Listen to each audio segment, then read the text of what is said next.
की बात है। क्या चाहिए आपको भगवान से? गाड़ी, बंगला, कार? क्या चाहिए? स्त्रियां, पुरुष? क्या चाहिए? क्या चाहिए आपको? आजकल कुछ लोग कहते हैं भगवान हमारी बहू के बेटा हो जाए, हे भगवान हमारे बेटे को नौकरी लग जाए, हे भगवान हमारा ये काम हो जाए। लोग तो अपना काम बनाने के लिए जाते हैं। भगवान ना कोई बिजनेसमैन नहीं है। भगवान ये सब काम नहीं करते। तो फिर आप कहोगे महाराज जी हम किससे कहें? किससे क्यों कहना है? बेटे की नौकरी उसके मेहनत से लग जाएगी। तुम उसे कर्मशील बनाओ। खूब भगवान ने गीता में लिख दिया, कह दिया कर्मण्येवाधिकारस्तु कर्म कर। खूब मेहनत कर, अच्छी प्लानिंग कर, तेरी नौकरी लग जाएगी। रोने से क्या होगा? महाराज जी आशीर्वाद दे दो भगवान नौकरी लग जाए। आशीर्वाद से नौकरियां लगती तो सबकी लग जाती। नौकरियां, आशीर्वाद, इसी से अंधविश्वास का जन्म होता है। इसी से समाज में आप लोगों का शोषण स्टार्ट होता है। क्योंकि आप लोगों को कुछ चाहिए है। एक मैया गौरी गोपाल आई, ये 2 साल पुरानी बात है।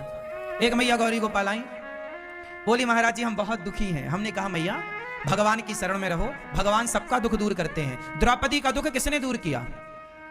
कोई इंसान दुख दूर कर सकता तो द्रौपदी के सामने धनुर्धर अर्जुन थे, गदाधर भीम थे, गुरु द्रोणाचार्य थे, पितामह भीष्म थे। इनसे महान कौन होगा? वो सारे धरती के महान लोग द्रौपदी के सामने खड़े थे। लेकिन द्रौपदी के काम कोई आया तो इंसान काम ना आया, भगवान काम आए।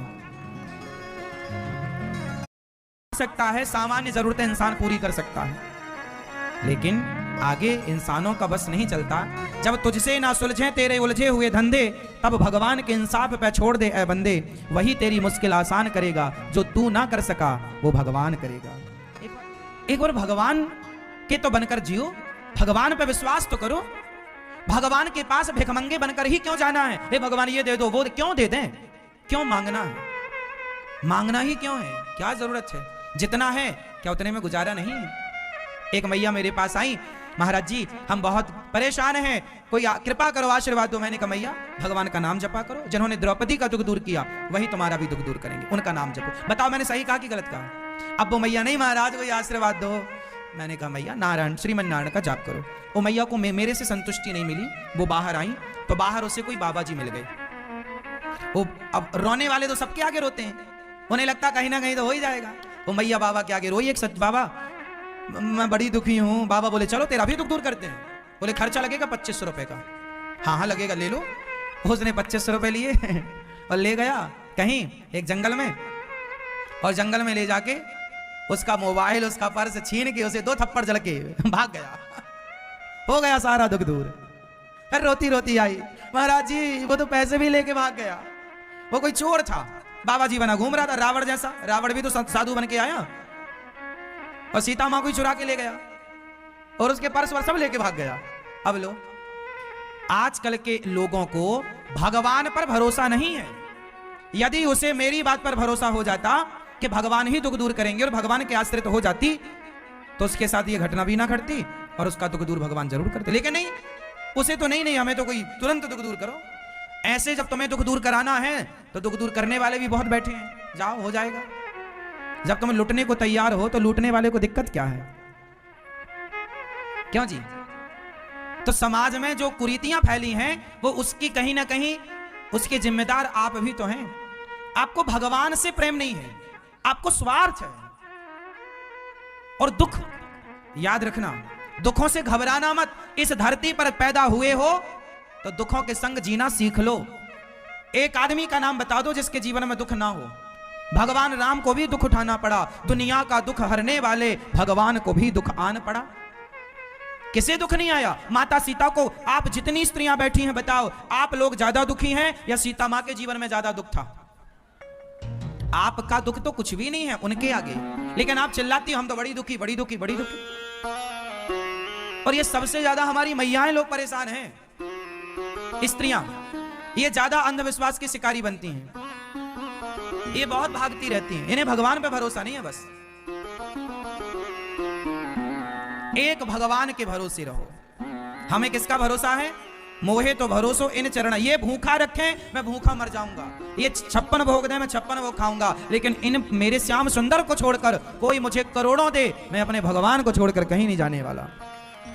कोई मुझे स्वर्ग का इंद्र आकर कहे कि तुम भगवान को छोड़ दो, मैं स्वर्ग देता हूं, मैं स्वर्ग के सुख को नहीं चाहूंगा। मैं भगवान से जुड़ा हूं, कुछ लेने के लिए थोड़ी, अरे अपने आप को देने के लिए जुड़ा हूं। प्रभु आप मुझे ले लो, मैं आपसे क्या लूंगा, मैं देने वालों में से हूं। अपने आप को चढ़ाओ, भगवान को समर्पण कर दो। भगवान के भक्त के अंदर क्या होना चाहिए, क्या होना चाहिए? आश्रित। अच्छा ये बताओ, छोटे छोटे बच्चे किसके आश्रित होते हैं? जोर से, जोर से। मां बाप के। छोटे बच्चे किनके आश्रित हैं? अब बताओ, जब छोटे बच्चे मां बाप के आश्रित हैं तो बच्चों को कोई दुख है, कोई टेंशन है? आज तक किसी बच्चे को आपने टेंशन में देखा? नहीं, क्योंकि बच्चे आश्रित हैं। सोचो मेरी मां कि जब एक बच्चा अपने माँ बाप के आश्रित होकर सुखी हो जाता है तो तुम तो उस माँ बाप के आश्रित हो जाओ जो जगत का पालनहार है। जिस दिन भगवान के आश्रित होगे, सोचो कि आप कितने सुखी हो जाओगे। लेकिन आप बस जमाने के आश्रित हो, मेरी तो नेताजी से पहचान है, मैं तो वो हूं, मैं तो ये, मरते रहो। फिर तुम्हें लगता है कोई बाबा तुम्हारा दुख दूर कर देगा? कोई कर देता तो कर देता ना, भगवान के सिवा तुम्हारा दुख दूर कोई कर सकता है क्या? द्रौपदी का दुख दूर कर पाया कोई? इसलिए एक भरोसे, एक बल, एक आस विश्वास, एक राम घनश्याम हित चातक तुलसीदास। हमें तो दुख भी मिलेगा। छोटा बच्चा है, माँ उसे 2 थप्पड़ भी मारती है, लेकिन बच्चा कितना समर्पित होता है। बच्चा माँ से इतना समर्पित होता है माँ में कि माँ थप्पड़ मारती है तो भी भागकर वो माँ के पास ही आता है, थप्पड़ खा के भी। मां थप्पड़ मारे तो भाग के कहां जाएगा? कहीं नहीं जाता, वो दौड़ के फिर मां के पास ही आता। ऐसा ही है कि जीवन में कितना भी दुख आए तो भी भागकर भगवान के पास ही जाओ, और किसी के। और आप लोग भगवान ही बदल देते हैं। ये तो भगवान दुख देते हैं, वो भगवान बढ़िया है। आजकल एक बाबा जी भगवान बने बैठे हैं। आप सब लोग भगवान मंदिर बना दिए बाबा जी के, ऊपर बाबा जी की फोटो मूर्ति लगा दी, नीचे राम जी कृष्ण जी को बिठा दिया। हर शहर में बड़े बड़े मंदिर बना दिए बाबा जी के। क्या है ये? आपको लगता है वो बाबा से हमारा दुख दूर हो जाएगा?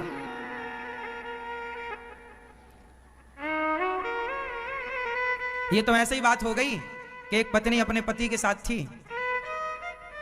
और बोली कि नहीं मेरा पति अच्छा नहीं, तो उसने पड़ोसन से दोस्ती कर ली, पड़ोसी से दोस्ती कर ली।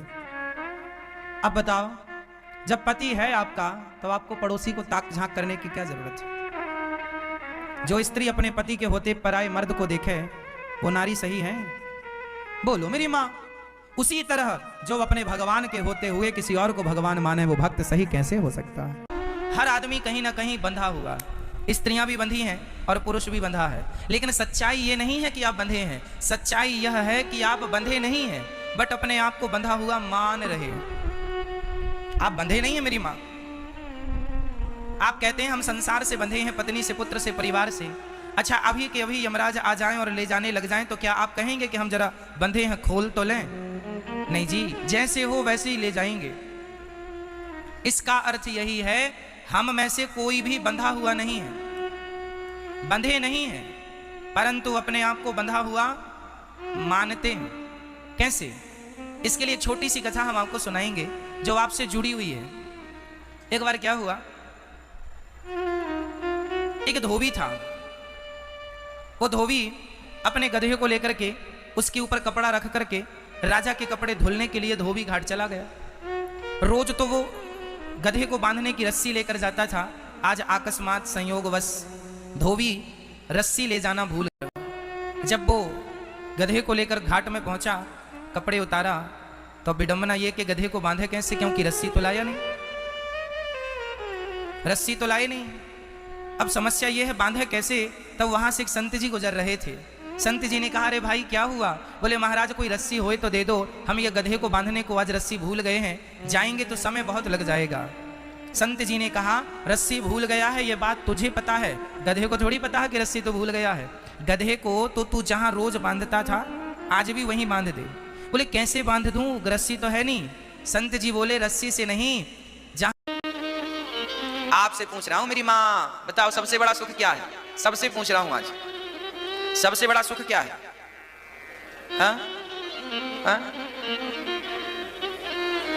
सबसे बड़ा सुख है संतोष।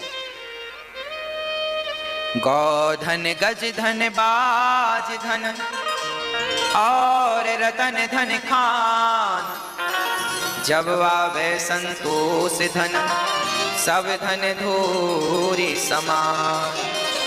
सबसे बड़ा सुख है संतोष। हमारे पास 1000 रुपए में भी संतोष है तो हम उससे अच्छे हैं जिसके पास 1 लाख तो है पर उसके पास संतोष। 1 लाख आपके पास है पर संतोष नहीं है, और मेरे पास 1000 है पर संतोष है, तो आपके 1 लाख से अच्छा मेरा 1000 है, क्योंकि मेरे 1000 में मुझे संतोष है। संतोष सबसे बड़ा धन है। आज का प्राणी दुखी क्यों है? क्योंकि उसके पास कमी दौलत की नहीं है, कमी संतोष की है। इसलिए संतोष आवश्यक है। सुदामा संतोषी ही तो थे, फटे कपड़े पहनकर चलते थे, ना बंगले की कभी चाहत रखी, ना पेट भर खाने की कभी चाहत रखी, बस कृष्ण कृष्ण जपते थे। जो मिल जाए, कई बार भूखे सोना पड़े, लोग कहते हैं सुदामा तुम्हें भूखे रहना पड़ा। सुदामा जी बोले कोई बात नहीं, जैसी बिहारी जी की विधाता की इच्छा। अर्थात संतोष था, शिकायत नहीं थी कि अब ये नहीं दिया तुमने, ना, जो देखो जो मेरे भाग्य में है वो मिलके रहेगा। मेरे भाग्य में सुख है, सुख मिलकर रहेगा, और मेरे भाग्य में दुख है, दुख मिलकर रहेगा। और भाग्य बनता कैसे है? बोले पिछले जन्म में मैंने अच्छा किया किसी के संग तो इस जन्म में मेरा भाग्य अच्छा है, और मैंने किसी के संग पिछले जन्म में बुरा किया तो मेरा भाग्य बुरा है। भाग्य भी मैंने ही बनाया है, अच्छा है, और मैंने किसी के संग पिछले जन्म में बुरा किया तो मेरा भाग्य बुरा है। भाग्य भी मैंने ही बनाया है, भाग्य का भी गुनहगार मैं हूं। अच्छा है तो भोग रहा हूं आनंद, बुरा है तो भोग रहा हूं कष्ट। को ना काहू को सुख दुखे कर दाता, निज कृत कर्म भोग सब भ्राता।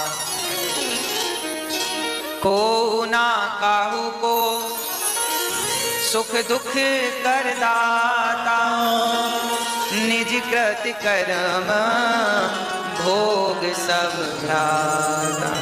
कोई सुख का कारण नहीं है, कोई दुख का कारण नहीं है। आपके अपने अच्छे कर्म ही सुख हैं, आपके बुरे कर्म ही दुख हैं। आप अपने ही दुख के कारण हैं, आप अपने ही सुख के कारण, आप खुद। इसलिए हम किसी पर दोष ना दें कि तेरे कारण काम बिगड़ा, तेरे कारण ऐसा, ना, को ना काहू को। आप ही संतोष रखें। 100 रुपए की साड़ी पहनो तो संतोष हो, और 1000 10,000 की भी कोई पहन के घूमे और वो संतोष नहीं है, तो वो तो 100 रुपए की साड़ी पहन के संतोष जिसको है वो ही अच्छा है। इसलिए घास की झोपड़ी है आपकी और आपको उसमें संतोष है, तो आप रावण के महलों से भी आनंद में हैं, क्योंकि उसे उस महलों में भी संतोष ही तो नहीं था। हाँ, संतोष। आपका पति काला है, पत्नी काली है, और आपको अपनी काली पत्नी पर, काले पति पर संतोष है, सांवले पर संतोष है, तो फिर गोरे की जरूरत नहीं है। और गोरी पत्नी हो, गोरा पति हो, सुंदर हो पति और पत्नी, और फिर भी संतोष ना हो तो फिर क्या फायदा? रावण के पास मंदोदरी जैसी पत्नी थी, फिर भी संतोष नहीं था, तो दूसरी नारियों को चुरा चुरा के ले आता था रावण। संतोष ही तो नहीं था रावण के पास। अर्थात आप अपनी पत्नी से संतुष्ट रहिए, अपने पति से संतुष्ट रहिए, अपनी कमाई से संतुष्ट रहिए, अपनी साइकिल से संतुष्ट रहिए, अपनी झोपड़ी से संतुष्ट रहिए। विधाता ने तुम्हें जो दिया है उसमें खुश रहिए। और आप तरक्की चाहते हैं तो अच्छी बात है, उसके लिए ईमानदारी से मेहनत करते रहिए। भगवान जहां जहां पहुंचाते जाएं सो पहुंचते जाओ भगवत कृपा से। जीवन में दुखी ना हो आप, बस मैं ये चाहता हूं। आप जीवन में कभी दुखी ना हो, बस मेरी ये चाहत है आपके लिए। आप सुखी रहें, आप घास की झोपड़ी में भी रहें तो मैं आपकी होठों पे मुस्कान देखना चाहता हूं, और आप महलों में रहें तो भी आपकी होठों पे मुस्कान देखना चाहता हूं। क्योंकि देखिए, मुस्कान तो मुस्कान होती है, और मुस्कुराने के लिए जरूरी नहीं है कि हमारे पास पैसे होंगे तो हम मुस्कुराएंगे। मुस्कुराने के लिए क्या चाहिए? बोलो, मुस्कुराने के लिए क्या चाहिए मेरी माँ? बोलो, मुस्कुराने के लिए मुस्कान चाहिए। मुस्कुराने के लिए क्या चाहिए? इसलिए मुस्कुराइए, जरा हमें मुस्कुरा के दिखाइए, कैसे मुस्कुराते हैं आप लोग। बस ऐसे ही आप मुस्कुराते रहें, सदा ऐसे ही खिलखिलाते हंसते रहें, और ये हंसी तब बनेगी होठों पे जब आपके जीवन में संतोष आना स्टार्ट हो जाएगा। संतोष आएगा तो मुस्कान आएगी, संतोष जाएगा तो मुस्कान भी जाएगी। इसलिए संतोष लाइए, संतोष लाइए। संतोष भगवान की भक्ति है। आठव जथा लाभ संतोषा, सपने हूँ नहीं देखहीं पर दोषा।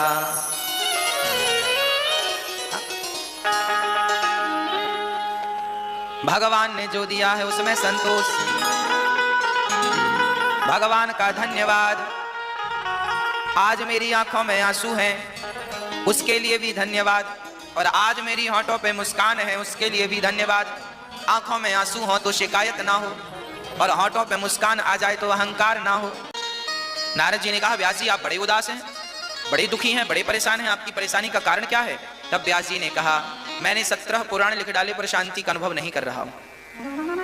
तो कहां से मिलेगी शांति? तब नारद जी ने कहा, जब तक भगवान की कथाओं को, लीलाओं को, बाल चरित्र को, भगवान की बाल लीलाओं का निरूपण नहीं करेंगे तब तक आपको शांति मिलने वाली नहीं है। शांति कब मिलेगी? जब आप भगवान की बाल लीलाओं का निरूपण करेंगे। कैसे करें? भागवत लिखो। नारद जी के आदेश पर व्यास जी ने भागवत लिखना स्टार्ट किया। नारद जी ने कहा, मैं दासी पुत्र बना था श्राप के कारण। अच्छा, जब नारद जी का जन्म हुआ, नारद जी के पिता कौन? ब्रह्मा जी। जब नारद जी का जन्म हुआ तो ब्रह्मा जी ने नारद जी से कहा, नारद जी विवाह कर लो। नारद जी ने कहा, हम विवाह नहीं करेंगे। तो ब्रह्मा जी को बड़ी गुस्सा आई, बेटा बात नहीं मानता। तो ब्रह्मा जी ने श्राप दे दिया, जाओ तुम शूद्र हो जाओ, बात नहीं मानते हो पिता की। नारद जी ने कहा, कैसे निर्दयी पिता हो तुम, हमें शादी करा के और हमें संसार में बांधना चाहते हो। अरे हम तो भगवान के भजन में लगना चाहते हैं, और आप जबरदस्ती कह रहे हैं शादी कर लो, शादी कर लो। हमारा मन भगवान में है, हम क्यों कर लें शादी?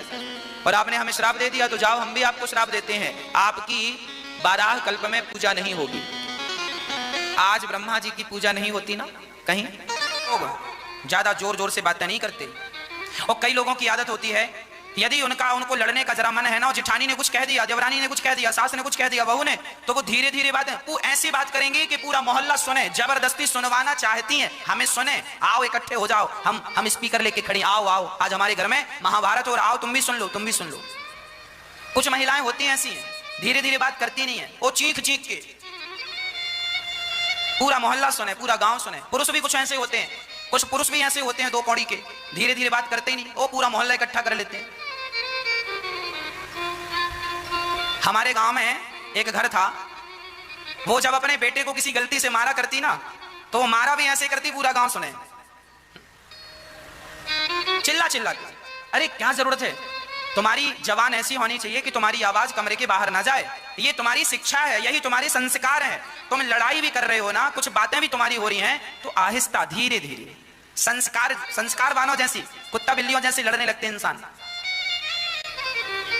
मतलब आदमी ना संस्कारहीन है, बने बड़े टिप टॉप हैं, बड़े अच्छे लोगों के बीच में बैठते हैं, बड़े सूट बूट पर रहते हैं, पर जब मुंह खुलता तो पता चलता तुम्हारे मुंह से नाला निकल रहा है। धीरे धीरे बोला करो। इसीलिए हमारे बड़े बुजुर्ग कहते हैं, मौन रहो तो ही अच्छा है। 100 गालियां भगवान श्री कृष्ण ने शिशुपाल की सुनी। कितनी गालियां? 100 गालियां। भगवान ने कोई उत्तर नहीं दिया। संस्कार यही है, शिक्षा यही है, पढ़े लिखे होने का विद्या ददाति विनय।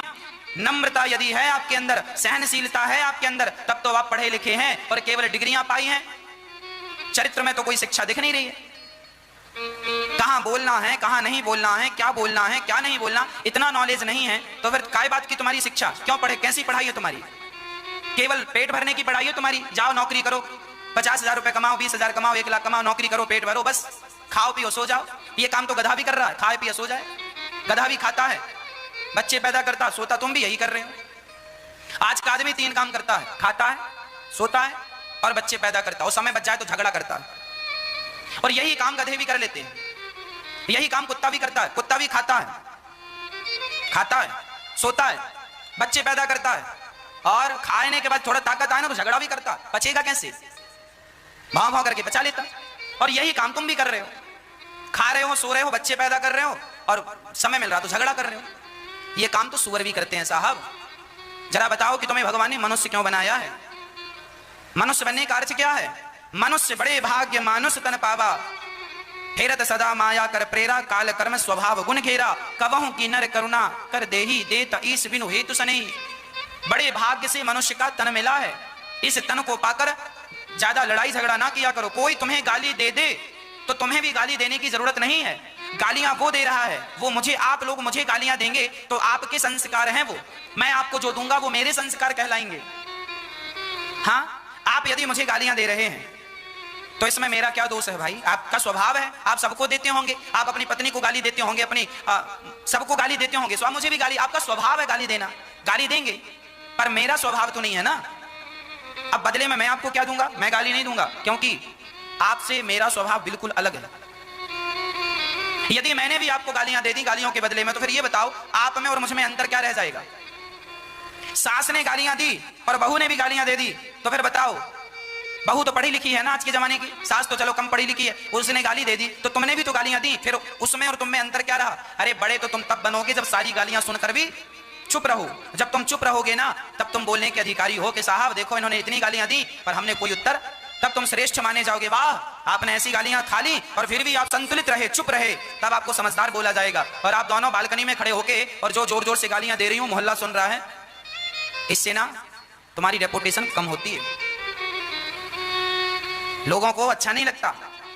हमें तो अच्छा नहीं लगता कोई झगड़ा करे, पर आप लोग तो झगड़ा करते ही जाते हैं। जिस घर में झगड़ा है, जिस जीवन में झगड़ा है, वहां सुख शांति और समृद्धि कभी नहीं आएगी, अन्नपूर्णा मां कभी नहीं आएगी। इसीलिए शांति शांति। भगवान श्री कृष्ण ने 100 गालियां सुनी, शांत रहे। जब अति हुई तो अति सर्वत्र वर्जये, सिर काट दिया भगवान ने। भगवान ने गालियां नहीं दी, दंड दे दिया, खत्म। एक आदमी रह रहा था अपने घर में, उसका पड़ोसी बड़ा दुष्ट था। उसने सारा कचरा उठाया और सारा कचरा उठाकर उसके घर के आंगन में डाल दिया। उसने निकलकर देखा, यार अभी अभी तो मैंने झाड़ू लगाई और मेरे पड़ोसी ने बड़ी गंदी आदत, सारा कचरा मेरे घर में। उसने झाड़ू उठाई और सारा कचरा पड़ोसी ने डाला था ना। शहरों में अक्सर ये चीजें देखने को मिलती हैं, ऊपर जिसका घर है तो ऊपर वाला कचरा नीचे वाले के घर में डाल देता है, चलता है। उससे लगता है कि हम होशियार हैं। अब उसे कोई समझाए कि तुम ही सबसे बड़े गधे हो। दूसरों को परेशान करना होशियारी नहीं होती, बेवकूफी होती है। उसने कचरा डाल दिया, कचरा उसने झाड़ू उठाई, डस्टबिन में डाला और अपने घर से आम, अंगूर, केला, अनार, सेब, पपीता, सारा फल फूल निकाला, टोकनी तैयार की और उसके घर चला गया जिसने कचरा इसके घर फेंका था। और बैल बजाई, अंदर से आया, उसको लगा शायद पड़ोसी झगड़ा करने आया है। उसने दरवाजा खोला तो इसने स्माइल के साथ मुस्कुराते हुए फलों की टोकरी पकड़ाई। भाई साहब, ये फल हमारे गांव से आए हैं, बड़े मधुर हैं, जरा खाइएगा। वो आदमी पानी पानी हो गया। यार क्षमा करना दोस्त, मैंने ही तेरे घर में कचरा डाला, पर तेरा स्वभाव इतना अच्छा, मैंने तेरे घर कचरा डाला और तू मेरे को फल खिला रहा है, ऐसा क्यों? तब उस व्यक्ति ने बड़ा प्यारा जवाब दिया, मित्र तेरे पास कचरा था तो तूने मुझे कचरा दिया, मेरे पास फल थे, मैंने तुझे फल दिया। जिसके पास जो होता है वो वही देता है। आपके पास गालियां होंगी तो आप मुझे गालियां देंगे, और मेरे पास कथा है तो मैं आपको कथा दे रहा हूं। हो जाते हैं। लेकिन ये जो हम बता रहे हैं वीडियो, ये तो इंस्टाग्राम और फेसबुक और यूट्यूब की पॉलिसी है। वो जिस वीडियो पे आप रुकते हैं उसी तरह की वो इसलिए डाल देता है क्योंकि वो एक सॉफ्टवेयर काम कर रहा है, उस तरह से उसे गाइड किया गया है, प्लान किया गया सॉफ्टवेयर को। लेकिन ईश्वर ने आपके जो मस्तिष्क को डिजाइन किया है, दिमाग को, वो भी इसी तरह डिजाइन किया है। आप जैसा सोचते हैं, जिस विचारों को केंद्रित करते हैं, पकड़ते हैं, आप यदि एक अच्छा काम करेंगे ना तो आपके अंदर 100 अच्छे काम करने के आइडिया आएंगे, और आप एक गलत काम करेंगे तो आपके भीतर 100 गलत काम करने के आइडिया अपने आप आने लग जाएंगे। टाटा, बिरला, अडानी, अंबानी सफल क्यों हो गए? क्योंकि उन्होंने एक अच्छा काम किया तो दूसरा अच्छा काम करने का आइडिया आया, दूसरा भी कर लिया, फिर तीसरा अच्छा काम किया तो चौथा अच्छा काम करने का आइडिया। इसलिए सारे अच्छे काम, बड़े बड़े काम इस देश के वही लोग कर रहे हैं। सारा नेटवर्क उनके हाथ में है, सारा प्लास्टिक उनके हाथ में है, सारा पेट्रोलियम उनके हाथ में है, नहीं है? इस देश में जितना भी डीजल पेट्रोल सप्लाई होता है, यही बड़े बड़े लोग, टाटा, बिरला, अडानी, अंबानी के हाथ में सब कुछ। सारा मोबाइल, सारी सिम, सारा नेटवर्क उनका है। क्यों? एक अच्छा विचार आया, उस पर अमल किया, दूसरा विचार आया, उसको भी अमल किया। आप क्या करते हैं? गलत विचारों पर रुक जाते हैं। जैसे आप दोस्ती करते हैं तो शराबियों की दोस्ती कर लेते हैं। जब आप शराबियों के साथ उठने बैठने लगेंगे तो आपके भीतर भी शराब पीने के विचार आ जाएंगे और आप पी लेते हैं। जहां आप रुके, बस मन को जहां लगाया, उससे जुड़े हुए विचार आने स्टार्ट हो जाएंगे। शराबियों के बीच में रुकने लग गए, बैठने लग गए तो शराब का विचार आएगा। गंजेड़ियों के बीच में उठने बैठने लग गए तो गांजा पीने का विचार आएगा। चरस अफीम पीने वाले लोगों के पास उठना बैठना आपका हो गया तो चरस अफीम पीने का विचार आएगा। आप किसी वैश्या के साथ उठने बैठने लग जाइए तो आपको वैश्या जाने का और वैश्या का मुजरा देखने का और वैश्या का संग करने का विचार आएगा। और आप मंदिर जाने आने लग गए तो अपने आप मंदिर जाने के विचार आने लग जाएंगे, कथा सुनने के विचार आने लग जाएंगे, कीर्तन करने के विचार आने लग जाएंगे, तुलसी की माला पहनने के विचार आने लग जाएंगे, भला करने के विचार आने स्टार्ट हो जाएंगे कि हम भी किसी दीन दुखी को भोजन कराएं, हम भी किसी प्यासे को पानी पिलाएं। आप जब अच्छा एक काम करते हैं तो और अच्छे काम को करने के विचार आते हैं। बोलो हाँ। नहीं, आप लोग ये बातें बड़ी गहरी हैं, ये विचार आप पता नहीं कितना कैप्चर कर पाएंगे, पकड़ पाएंगे, लेकिन ये पूरा सिस्टम इसी पे चलता है। कोई व्यक्ति बुरा नहीं होता इस धरती पर।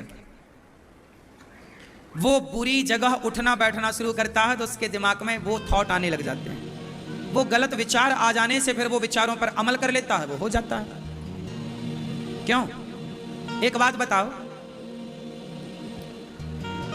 शराब आपने खुद दुकान जाके पहली बार पी थी। इस धरती पर एक भी शराबी ऐसा ना होगा जो जाके सीधा दुकान में जाके पीने लग गया। ऐसे शराबी कोई नहीं बनता।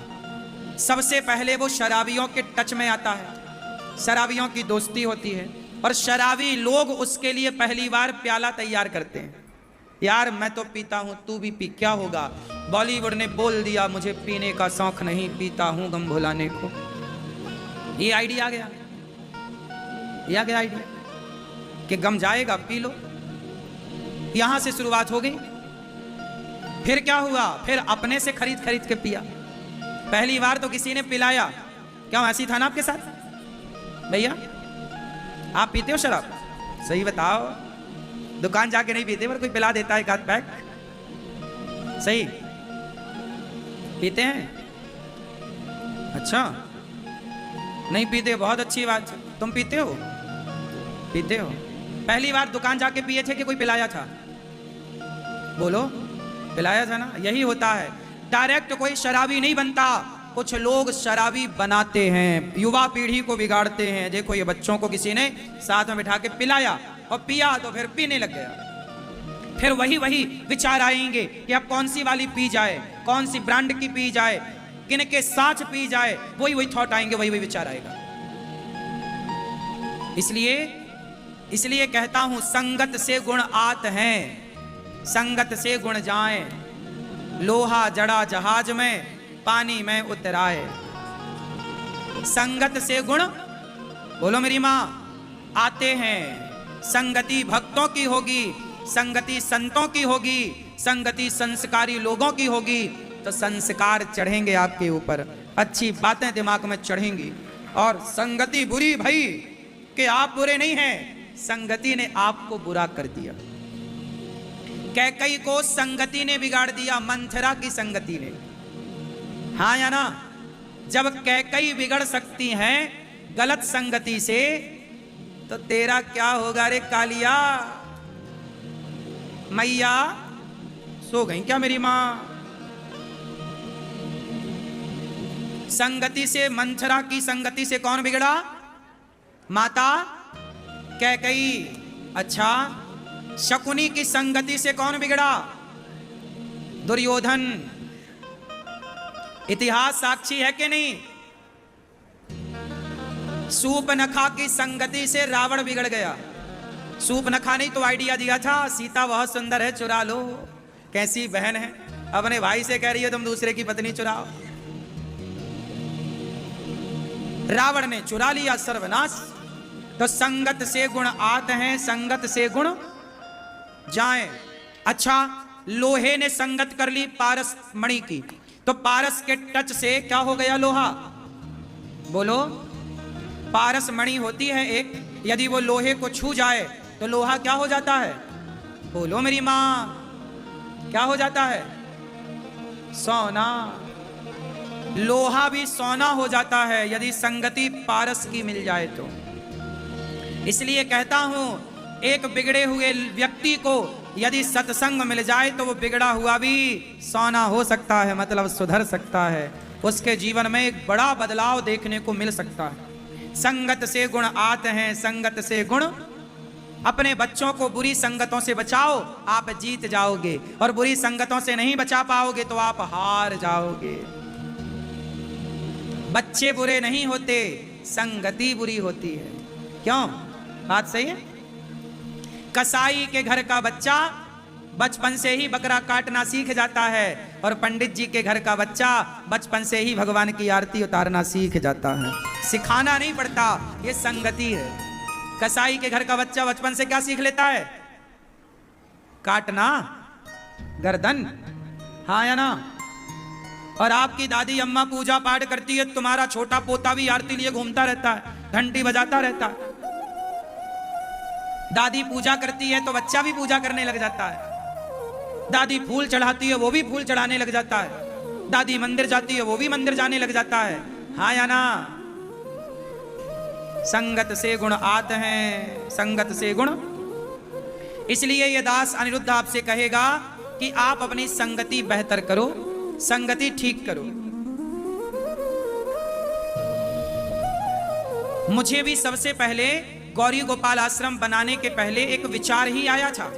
मैं एक बार कथा सुनाने गया एक जगह, तो मैं कथा जब सुना के नीचे उतरा मंच से, तो एक माँ आई मेरे से मिलने कमरे में। ये बात 2015-16 की है, 2016 की बात है लगभग। ये मैं एक मध्य प्रदेश में एक गांव था, वहां पर कथा करने गया। तो वहां एक माँ मेरे से मिलने आई, बोली महाराज, मेरे से बोली बेटा मैं कुछ मांगू आपसे? हाँ हाँ माँ मांगो। माँ ने कहा कि बेटा जब मैं मर जाऊं तो मेरी चिता को तुम आग लगा देना, मेरे से बोला एक माँ ने। 2015-16 की ये बात है। मैं मर जाऊं तो मेरी चिता को आग लगा देना। मैं आश्चर्य से माँ की ओर देखा और मैंने माँ से कहा, माँ साहब क्यों कह रही हो? माँ ने कहा कि बेटा मेरा एक बेटा है, पर वो मुझे पानी भी नहीं देता, वो मुझे भोजन भी नहीं देता, ना पानी देता ना रोटी देता। तो जो बेटा मुझे जीते जी पानी नहीं देता, रोटी नहीं देता, ऐसे बेटे से मैं आग लेकर क्या करूंगी? ऐसा सबसे पहले उस माँ ने मेरे से ये बात कही। बस यही शब्द थे मेरे मन में, बिल्कुल तुरंत बात लग गई। और मैंने सोचा, देखो विचार कैसे आते हैं। उस माँ के द्वारा मेरे मन में ये विचार आया कि शायद भगवान ये कहना चाहते हैं कि तुम ऐसी बेसहारा माँ को। मैंने माँ से कहा, माँ आग लगा देना चिता पर कोई बड़ी बात नहीं है, मैं आग ही नहीं, पहले आपका बेटा बनकर एक पुत्र होकर के पूरी सेवा करूंगा, फिर जरूरत पड़ेगी तो अंतिम संस्कार और अंतिम क्रिया होगी।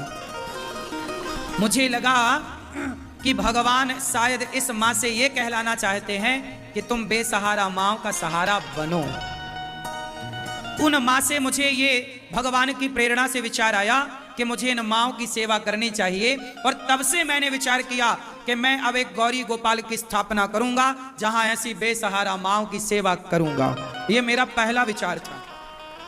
मैंने उस विचार, बूढ़ी हो गई, बहुत बूढ़ी, जर्जरता शरीर की, तो अब बेचारी वो लेट हो जाती, तो लेट हो जाती तो भगवान लेट आते। तो एक दिन भगवान ने कहा, सुनो तुम बाद में नहा लिया करो, पहले हमें खिचड़ी खिला दो।